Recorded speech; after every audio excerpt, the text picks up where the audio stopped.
사도행전 4장 말씀입니다. 1절부터 22절까지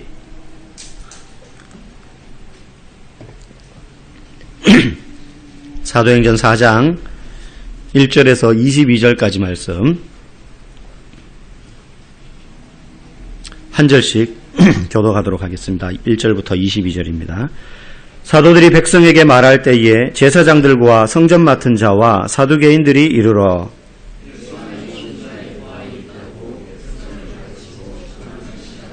그들을 잡음에 날이 이미 저물었으므로 이튿날까지 가두었으나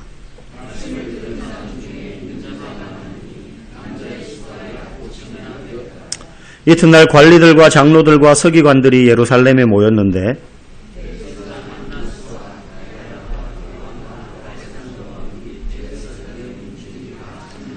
사도들을 가운데 세우고 묻되 너희가 무슨 권세와 누구의 이름으로 이 일을 행하였느냐?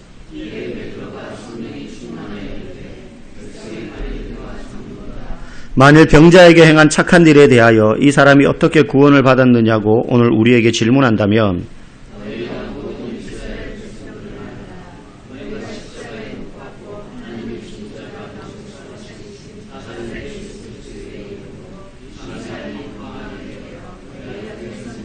이 예수는 너희 건축자들의 버린 돌로서 집 모퉁이의 머릿돌이 되었느니라.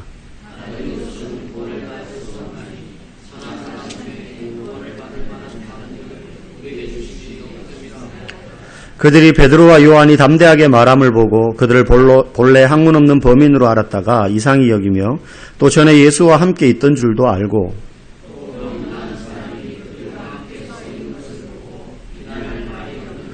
명하여 공회에서 나가라 하고 서로 의논하여 이르되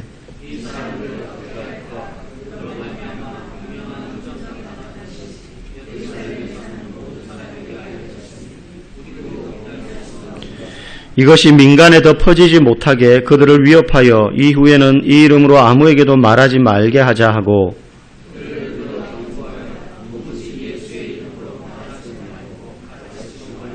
베드로와 요한이 대답하여 이르되 하나님 앞에서 너희의 말을 듣는 것이 하나님의 말씀을 듣는 것보다 옳은가 판단하라.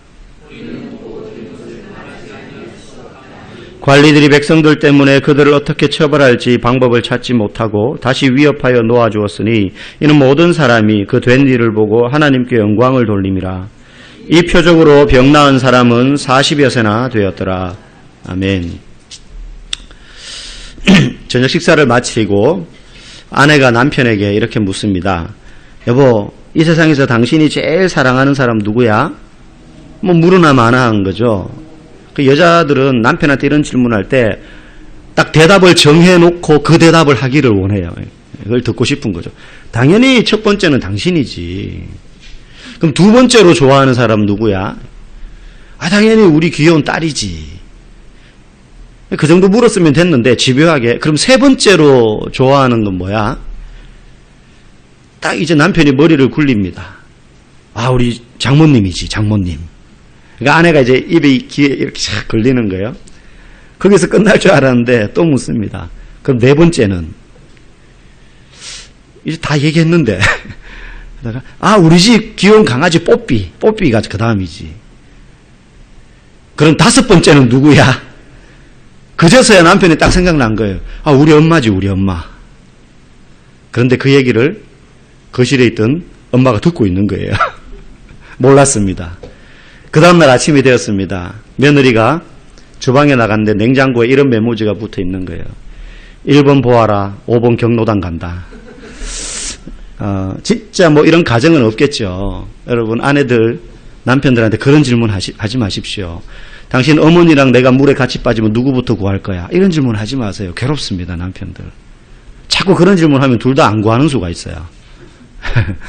뭐 그런 걸로 사랑을 확인하지 않더라도 다른 걸로 얼마든지 사랑을 확인할 수가 있겠죠.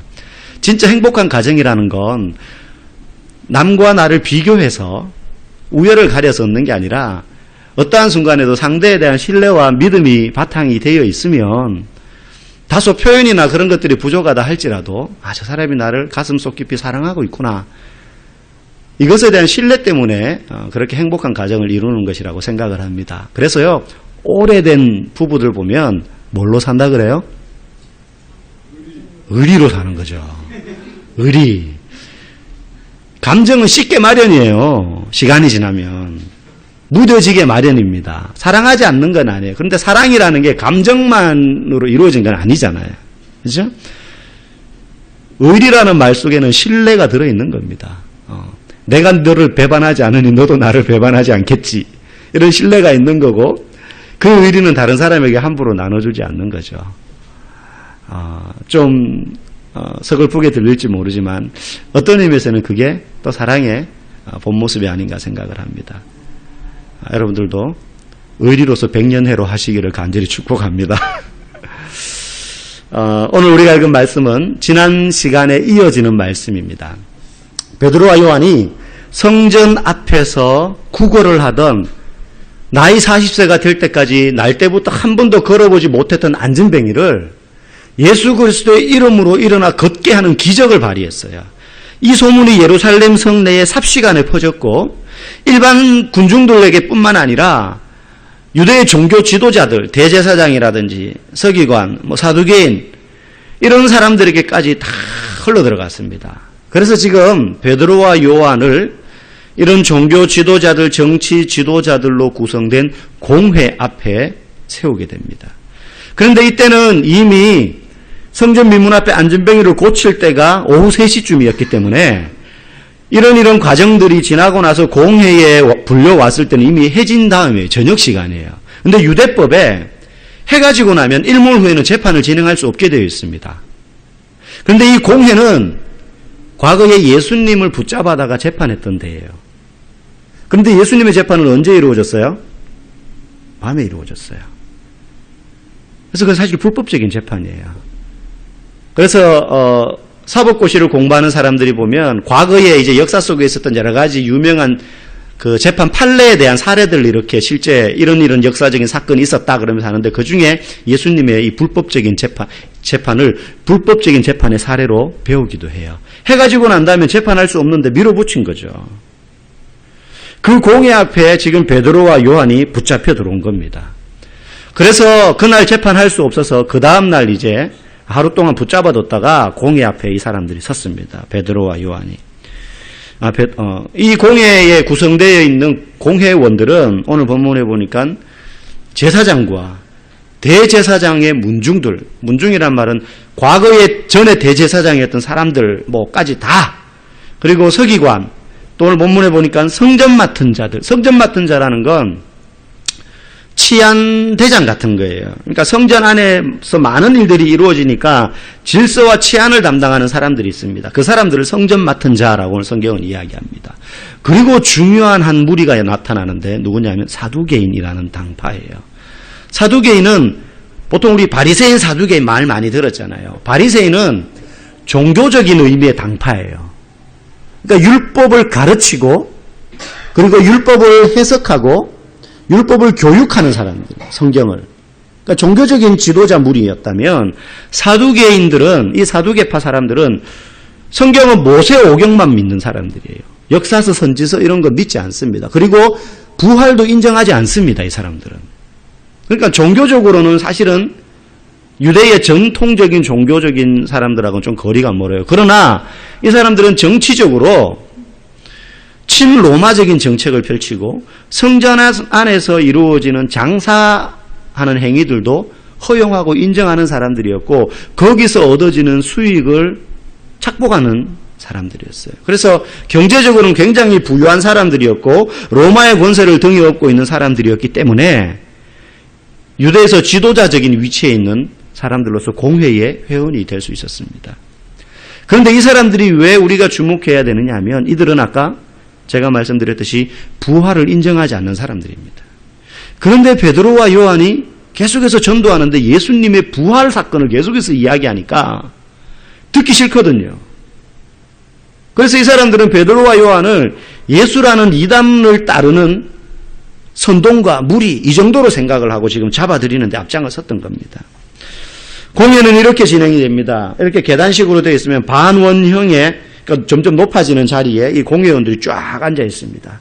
그러면 내려다보면서 저 낮은 자리에 마룻바닥에 신분받는 피고인들이 서 있는 거죠.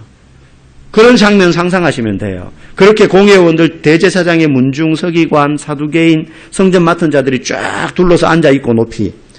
저기에 지금 마룻바닥에 베드로와 요한이 이렇게 재판받고 신문받기 위해서 서 있는 겁니다, 지금. 그러면서 지금 첫 번째 던진 질문이 무엇이냐면, 너희가 무슨 권세와 누구의 이름으로 이런 일을 행했느냐. 여기서 너희가라는 말은 원래 원문에 보면 굉장히 업신여기는 말투예요. 이런 말투예요. 너희 같은 인간들이, 이런 뜻이에요. 딱 봐도 행색이 굉장히 초라해요. 옷이. 좋은 옷이 아니겠죠. 그 당시에는 옷이 그 사람의 신분을 나타냈기 때문에 딱 보면 저 사람들의 옷이, 베드로와 요한의 옷이 그냥 천한, 그냥 일반 사람들의 옷인 거죠. 그리고 오늘 본문에도 나오지만 저 사람들이 배움이 짧다는 것도 알아요. 학문 없는 범인인 줄 알고 있어요. 그러니까 또 말투 보니까 저기 갈릴리 총구석 말투고, 사투리 쓰는 거 보니까 말하는 거죠. 너희 같은 사람들이 무슨 그런 일을 하냐, 그렇게 던지는 거예요. 너희가 무슨 권세와, 여기서 권세라는 말은 무슨 능력으로 그런 일을 행하느냐는 거예요. 그래서 이 사람들은 의심의 눈초리를 가지고 지금 베드로와 요한을 신문합니다. 혹시 저것들이 사기친 거 아니야? 저것들이 무슨 마술 비슷한 걸 해가지고 거짓 지금 사람들 속이는 거 아니야? 저 안전뱅이 걷게 했다는 것도 혹시 그렇게 한 거 아니야? 쟤들한테는 그런 능력이 없는 것 같은데? 지금 그렇게 질문하는 거예요. 누구의 이름으로 이런 일을 행했냐? 이 말은 딱 보니까는 배움도 짧고 학력도 없고, 보니까는 지위가 높은 것도 아니고 학벌이 긴 것도 아니고, 그런데 누구 백으로 그런 일을 하냐 이거예요. 무슨 높은 관리도 아니고 지위가 있는 것도 아니고, 쟤들은 그런 사람이 아닌 것 같은데 너희 같은 사람들이 혹시 속임수 써가지고 그런 일을 한 거 아니냐, 지금 이렇게 질문하고 있는 거예요. 굉장히 의심에 찬 질문이죠. 여러분, 제가 예전에 그 쇼핑 방송을 본 적이 한 10여 년 돼서, 옛날에 그 3구 쇼핑이라고 있었어요. 3구 쇼핑. 그 홈쇼핑 초창기에 이제 나왔는데, 거기에서 한 번은 보석 세트를 판매를 하는 거예요. 요즘은 그런 거 잘하는데 그 당시에 그게 있었어요. 그래서 여자들 목걸이, 귀걸이, 팔찌, 발찌까지. 저는 그때 발찌를 처음 알았어요. 노예도 아니고 발찌를 왜 차는지.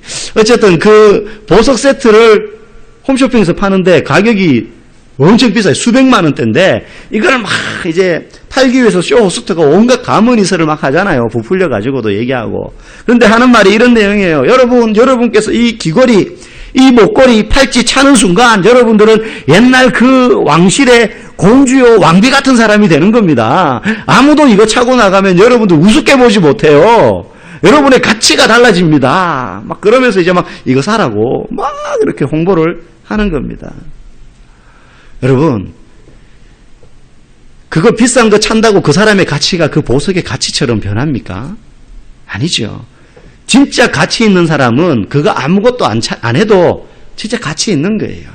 가치는 그가 뭘 가졌느냐, 어떤 걸 찾느냐, 어떤 옷을 입었느냐, 무슨 차를 타느냐로 정해지는 게 아니란 말입니다. 그래서 마태복음 7장 6절에도 보면 예수님이 이렇게 말씀하세요. 거룩한 것을 개에게 주지 말라. 아무리 거룩한 것이라도 개한테 주면 그게 무슨 소용이 있냐는 거예요. 개가 거룩하게 되냐는 거예요. 그렇지 않다는 겁니다. 오히려 거룩한 것도 개처럼 되는 거예요. 너희 진주를 돼지에게 던지지 말라는 거 말씀하셨어요. 진주라는 값어치가 있는 걸 돼지에게 주면 그거 돼지가 그거 제대로 그 가치를 알고 쓸 줄 압니까? 그렇지 않지요. 그런데도 불구하고 세상은 끊임없이 우리한테 무엇을 타느냐, 어떤 차를 타느냐, 어떤 집에 사느냐, 연봉이 얼마냐, 학교를 어디 나왔냐, 무슨 옷을 입느냐, 들고 있는 백이 어디 제품이냐, 이걸로 그 사람의 가치가 결정된다고 계속 세뇌를 해요. 그렇게 가르치는 것도 나쁜 거지만 진짜 그렇게 되는 줄 알고 믿는 건 더 나쁜 거예요. 근데 이걸 학교 가면 초등학생 때부터 세뇌를 당합니다. 어린아이들부터. 아이들끼리 이런 대화하는 거예요. 야, 너희 아빠 월급 얼마 받아? 내 아빠 연봉 얼마야? 회사에서 뭐야? 부장이야, 과장이야, 대리야, 뭐야? 우리 아빠는 사장님인데. 그러면 이제 부장 아빠 두뇌들은 깨갱하는 거예요. 그런데 그 중에 갑 오브 더 갑은 우리 아빠 건물주야. 그러면 게임 끝이에요. 요즘 초등학생들 꿈이 건물주 아들 되는 게 꿈이고 재벌 2세가 꿈이라 그러잖아요. 그런데 그걸 가르쳐줘야 돼요. 걔들이 재벌 2세가 되고 건물주 아들이 되려면 일단 걔들 아버지가 재벌이어야 되고 아버지가 건물주여야 되는데 그렇지 않다는 거예요. 세상에 끊임없이 그걸 가르쳐요. 어떤 집에 사느냐, 어떤 학교 나왔냐, 지금 어느 사회적인 위치에 있느냐, 얼마 버냐, 이걸로 그 사람의 가치가 결정되고 거기에서 힘이 나오고 권세가 나온다고 생각을 합니다. 지금 오늘 이 공회의원들이 베드로와 요한을 불러다 놓고 너희가 무슨 권세로 그 일을 하느냐라고 질문하는 것 속에는 우리가 볼 때는 그런 권세 너희들 하나도 없는데, 가진 것도 없고 사회적인 지위도 없고 학벌도 짧고 배운 것도 없고 그런 권세가 하나도 없는데 왜 그런 일을 하지? 이렇게 묻는 거예요. 그 말은 우리는 그런 권세 있는 사람들이라는 거죠. 너네와 우리하고 비교하면 상대가 안 되는데 어디서 감히 그런 일을 하냐 이거예요. 여러분, 이게 세상에서 대화할 때 묻어나오는 이야기들 아닙니까? 다 상대방하고 나하고. 특히 남자들은 본능적으로 하나님이요 그렇게 만든 것 같아요. 다 경쟁 상대예요. 심지어 자식도 경쟁 상대예요. 남자들은 다 경쟁 상대로 봐요. 그래서 게임을 해도 무조건 이겨야 돼요. 아무것도 아닌데. 족구하는데 목숨 걸어야 되고요. 저도 이제 교육자들하고 금요일마다 족구를 하는데 이제 하고 딱 들어오면 아내가 알아요. 벌써 제 표정을 보고. 졌구나. 표정을, 결과를 말 안 했는데 들어오면서 벌써 이러면서 들어와요. 그러면 이제 졌구나. 그 족구가 뭐라고? 지면 기분이 안 좋은 거죠. 끊임없이 남하고 비교해가지고 누가 더 우월하냐, 이걸로 힘이 있냐 권세가 있냐, 이걸 따진다는 겁니다. 사도들을 불러다 놓고 지금 그 얘기하는 거예요. 그런데 사도들이 생각하는 권세는 전혀 달랐습니다. 세상 사람들이 생각하는 권세의 개념과 사도들이 생각하는 권세의 개념은 전혀 달랐어요. 이 사도들이 생각하는 권세는요, 세상에서 노력해가지고 획득하는 것, 쌓아 올리는 것, 앞에서 말씀드린 돈, 명예, 지위, 학벌, 이런 것과는 달랐습니다. 그들이 생각하는 권세는 예수 그리스도를 직접 만남으로 경험한 증인의 권세였어요. 예수 그리스도를 만남으로 생기는 권세, 예수를 만나고 보고 듣고 그의 말씀을 믿음으로 나오는 권세였어요. 증인의 권세였어요. 그거는 돈을 얼마나 버느냐, 학교를 어디 나왔냐, 지금 어떤 집에 사느냐, 어느 동네에 사느냐. 요즘 어느 동네에 사는 거 가지고도 벌써 어깨에 힘을 넣더라고요. 네. 지방에 있는 사람들은요, 서울에 있다 그러면요, 와, 그래요. 네. 저 지방에서 사역하는 제 동료 후배들 목사들은 제가 평택에 있다 그러면요, 평택이 어떤 동네인지도 모르고, 와, 수도권에서 목회하네, 이렇게 말해요. 네. 5일장 열리고 막 이러는데, 남양 살 때는 8시 되면 동네가 깜깜했어요. 그런 것 가지고도 벌써 사람들이 다르게 생각한다는 거예요. 여러분, 그런 데서 나오는 권세가 아니라 사도들의 권세는 예수님을 보고 만나고 경험함으로 나오는 증인의 권세였습니다. 이 권세 때문에 지금 예수를 잡아 죽인 공의 앞에서 용기 있게 복음을 전하고 있는 것입니다. 여러분, 용기도요, 두 종류가 있습니다. 하나는 직면한 위험 앞에서 그게 위험한 줄도 모르고 그냥 막 달려드는 거예요. 무모함이죠. 네. 사자가 앞에 있는데 애기들은 그게 사자인지 위험한 건지 몰라요. 무모한 거죠. 모르기 때문에 그러는 거죠. 진짜 용기는 무엇입니까? 위험을 알지만 그 위험 가운데로 두려워하지 않고 뛰어들 수 있는 용기입니다. 왜요? 그 두려움보다 더 크신 하나님을 믿고 있기 때문에, 두려움보다 더 큰 하나님을 알기 때문에 두려움 가운데서도 뛰어드는 것이죠. 지금 이 사도들이 13절에 보면 이렇게 말합니다. 그들이 베드로와 요한이 담대하게 말함을 보고 그들을, 베드로와 요한을 본래 학문 없는 범인으로 알았다가 이상히 여기며 또 전에 예수와 함께 있던 줄도 알고.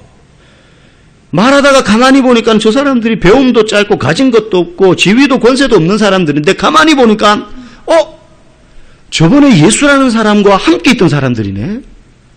그 죽었던 예수의 제자들이구나. 그제서야 이 사람들이 발견을 합니다. 증인이라는 것을 아는 거예요. 예수와 함께 있었던 사람들, 예수를 경험한 사람들이라는 거죠.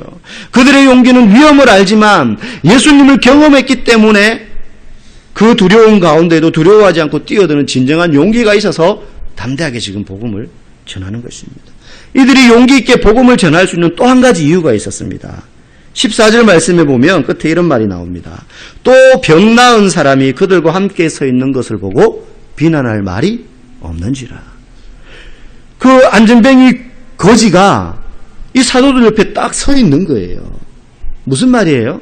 이 사도들은 예수를 경험했던 증인일 뿐만 아니라 자기들이 증인으로서 어떤 일을 했는지를 뒷받침하는 증거물이 있다는 거예요. 열매가 있다는 겁니다. 그 안전뱅이. 여러분에게는 어떤 증거가 있습니까? 우리에게는 어떤 열매가 있어야 할까요? 분명히 예수님은 우리가 나중에 천국에 들어갈 때에 우리에게 너희가 세상에서 어떤 지위와 어떤 명예와 어떤 부를 누리고 어떤 업적을 이뤘는지 내게 보여봐라 라고 절대 요구하시지 않으실 것입니다. 예수님이 우리에게 요구하시는 것은 어떤 학교를 나왔고 너가 어떤 업적을 이뤘는지를 우리에게 보기를 원하시는 것이 아니라 학력과 귀청 고하와 아무 상관없이 주님이 원하시는 열매가 있다는 거예요. 믿는 자로서의 열매. 믿음으로 살아서 질병이 치유되고 기도가 응답되며 지극한 사랑으로서 한 영혼을 섬김으로 그 영혼이 예수 그리스도를 믿게 되어 주님 앞으로 돌아와 구원받게 되는 그런 열매를 주님이 우리에게 찾으신다는 것입니다. 저와 여러분들에게 보기를 원하시는 것이 바로 그런 열매입니다. 얼마나 많이 벌었고 이 땅에서 뭘 했는지가 중요하지 않습니다. 천국 가면 목사요, 집사요, 장로요, 저는 초신자요, 예수 믿은 지 얼마 안 되다가 왔는데요. 아무 상관없어요. 아무 상관없어요. 어쩌면 그 천국에서 가장 주님 앞에 인정받기 어려운 자리에 있는 사람이 저일 수도 있어요. 저일 수도 있어요. 그래서 그런 유머가 있지 않습니까? 어떤 성도가 딱 죽어서 천국에 갔는데 오늘하고 고생 많았다. 배고프지. 실제 그렇진 않지만 예수님이 따라오너라 천국에서 제일 맛있는 음식으로 내가 너를 대접하겠다. 기대감. 야, 세상에서 맛있는 거 많이 먹었지만 천국에는 얼마나 맛있는 게 있을까. 산의 진미를 내어주시겠지. 그래서 딱 갔는데 넓은 식당에 자기 혼자 다 앉혀놓고 예수님이 좀 있다가 잠시만 기다려 그러더니만 김이 모락모락 나는 짜장면을 한 그릇 딱 갖고 나오시더라는 거예요. 그래서 너무 실망스러운 거예요. 천국까지 세상에서 힘들게 살다가 믿음 지켜서 왔는데 겨우 짜장면이 뭐냐. 세상에서도 많이 먹었는데. 그래도 예수님이 주신 것이니까 하면서 짜장면을 막 먹고 있었어요. 그때 갑자기 생각난 거예요. 자기보다 먼저 가신 교회 담임 목사님이 딱 생각난 거예요.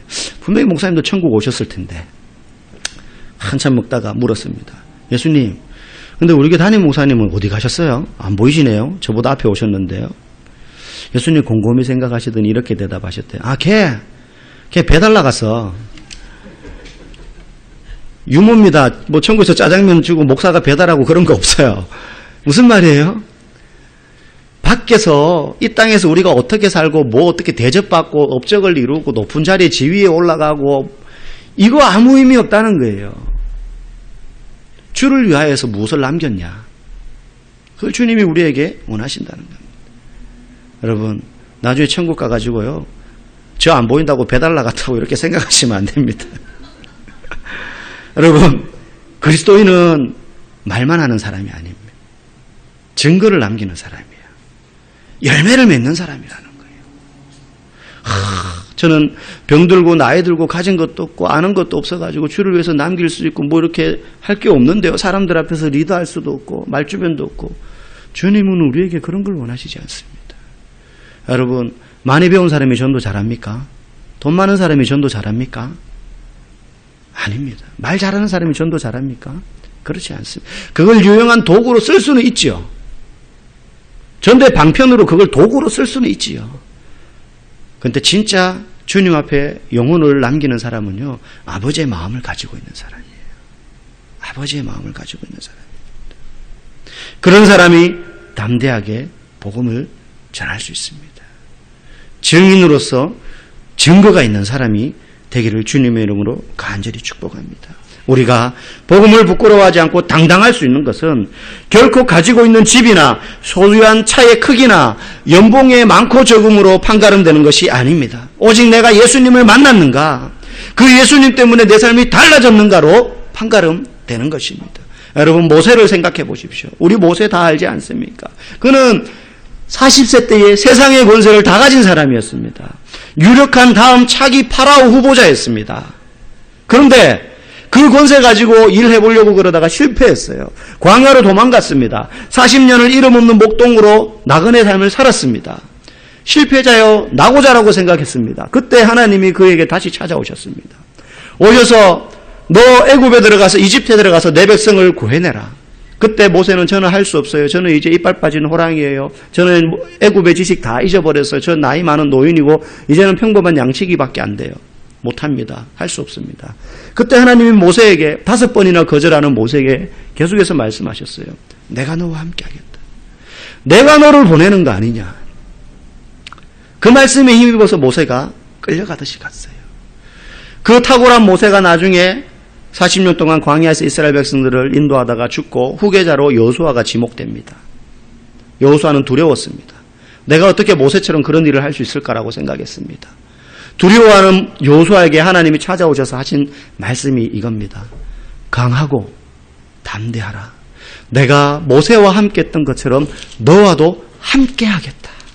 하나님이 어떤 사람을 불러서 그 사람으로 하여금 귀한 열매를 남길 수 있는 일을 맡기실 때에 반복해서 하셨던 말씀은 다른 게 아닙니다. 야, 너 가서 공부 좀 더 하고 와라. 아직 학벌이 모자라네. 물질 좀 더 많아야겠다. 돈 좀 더 벌고 와. 그렇게 한 게 아니라 지금 그 자리에서 너 일을 시작해라. 단 내가 너와 함께 하겠다. 네가 가지고 있는 학력과 지식과 실력과 돈 가지고 하는 게 아니고 내가 너와 함께 함으로 그 일을 할 수 있다라고 말씀하셨습니다. 중요한 것은 내가 누구냐, 내가 뭘 가졌느냐가 아니라 내가 지금 주님과 함께 하느냐입니다. 여러분, 이 종이 한 장은 아무것도 아닙니다. 하면 금방 찢어져요. 물에 적시면은 금방 헤어집니다. 그런데 어린아이라도 찢어버릴 수 있는 이 종이가 단단한 시멘트 벽에 붙어 있다고 생각해 보십시오. 그게 찢어집니까? 쉽게? 안 찢어집니다. 내가 누구냐가 문제가 아니에요. 내가 누구와 함께 하느냐가 더 중요하다는 것입니다. 날마다 주님과 동행하시기를 원합니다. 반대로 오늘 이 공회에 서서 오히려 주관하는 자리에 서서 사도들을 신문하던 대제사장, 서기관, 장로, 그리고 백성의 지도자를 보십시오. 이 사람들은 가장 종교적인 사람들이었고 어쩌면 겉으로는 가장 하나님과 가까이 있는 사람들처럼 보였지만 이들은 이 무식한 사도들보다 영적으로 더 무지한 사람들이어서 사도들이 전하는 복음에 대해서 이해하지 못하고 귀를 닫고 있었습니다. 그들은 종교적인 행위에 몰두해서 사도들이 전하는 이 복음 때문에 그들이 종교적인 행위를 하면서 얻게 된 사회적인 지위와 명성과 그리고 이윤들을 잃어버리게 될까 봐 오히려 더 두려워했습니다. 이들은 복음 앞에 서지 못했고 그들의 이윤과 그들의 명성 때문에 더 관심을 가지고 두려워했다는 거예요. 진짜 중요한 건 우리의 관심사가 얻어지는 수입이나 사회적인 명성이 아니라 물질이 아니라 복음이 되어야 되는 줄 믿습니다. 예수님을 더 깊이 경험하는 것이어야 되는 것입니다. 마지막으로 말씀을 전하겠습니다. 예수님을 경험한다는 게 무엇입니까? 그것은 복음을 믿는 것입니다. 말씀이 내 안에서 이루어지는 것입니다. 기도가 응답되는 것입니다.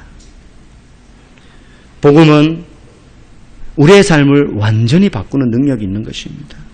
사도들은 이 복음을 전하는 데에 사도행전을 계속해서 살펴보지만 우호적이고 편안한 환경에서 복음을 전하지 않았습니다. 적대적인 환경, 불편한 환경, 사람들이 복음에 대해서 손가락질을 하는 자리에서도 그들은 끊임없이 예수를 이야기했고 구원을 이야기했고 복음을 이야기했습니다. 마치 일상의 환경에서 그냥 평범한 삶의 이야기를 나눈 것처럼 자주자주 복음을 이야기했습니다. 끊임없이 예수 이야기를 했습니다. 왜요? 사도들은 예수 때문에 변화된 사람들이기 때문입니다. 여러분, 마라톤 달리기로 건강해진 사람은 만나는 사람마다 달리기 하라고 이야기합니다. 듣든 안 듣든. 콩 먹어가지고 암 고친 사람은요, 콩전도사 되는 거예요. 콩밥 해먹고요, 콩물 마시고요, 또 그런 사람들 보면 먹고 마시는 것뿐만 아니라 그걸로 막 목욕하더라고요. 씻고, 머리 바르고, 가루 내가지고 막 이렇게 닦고, 에? 그렇게 하잖아요. 하든 안 하든 만나는 사람마다, 야, 너 콩 먹어. 살라면 콩 먹어. 나처럼 되지 않으려면 너 콩 먹어야 돼. 뭐 콩 말고 딴 것도 많잖아요. 여러분 왜 그렇습니까? 달려가지고 그 사람들은 바뀌었거든요. 콩 먹어가지고 변화됐거든요. 살았거든요. 예수 때문에 변화된 사람은 만나는 사람마다 예수를 전하게 되어 있습니다.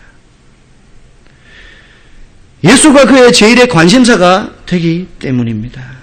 사랑하는 성도 여러분, 진정한 권세는 내가 세상에서 쌓고 획득하는 데서 나오는 것이 아니라 예수를 경험하는 데서 나오는 것이라는 것을 믿으십시오.